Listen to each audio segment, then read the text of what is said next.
30,000 হযরত ওমর রাদিয়াল্লাহু তাআলা আনহু সাহাবায়ে کرام টুকরে টুকরে কাঁদতেন, আবু বকর রাদিয়াল্লাহু তাআলা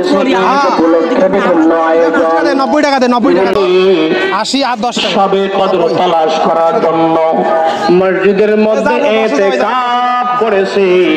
আল্লাহ পাক তার জীবনের সব গুনাহগুলো maaf করে দিয়েছে। সুবহানাল্লাহ। মসজিদ যেন আবাদ হয়, সুস্থ হবে, সুন্দর হবে, এই জন্য আপনার কমিটিতে আসছেন। কিন্তু এই দায়িত্ব নেওয়ার পরে আরো একটা বান্দা করলেন 90 টাকা আছে খুচরা 90 টাকা আছে 90 টাকা আছে খুচরা আপনার কাছে তো নাই খুচরা নেই থামেন 90 টাকা দেন তো 90 টাকা দেন মসজিদ কমিটি দ্বারা মানুষ গুনাহগার হয়ে যায়। 90 টাকা ঠিক হল না আই দাও সমস্যা নাই। কি বলেন 90 টাকা নাও রাগ করলেন? এই যে 100 টাকা নেন বলেন ভাই, আল্লাহর কাছে ক্ষমা করে দাও দিন দাও আমাকে।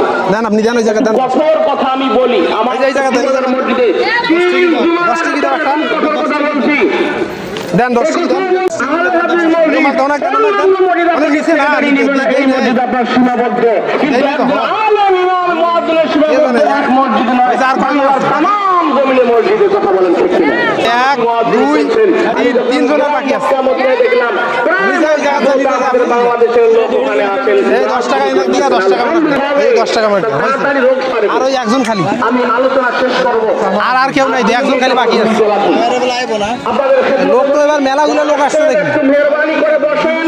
অনেকগুলো লোক আসছে এবার খুব আর আপনার 10 টাকা দিলে ক্লিয়ার না সবগুলো 10 টাকা দেন একটা নেন আল্লাহু আকবার, আল্লাহু সবাইকে দেওয়া হয়েছে কেউ বাকি নেই সবাইকে দেওয়া হয়েছে আকবার।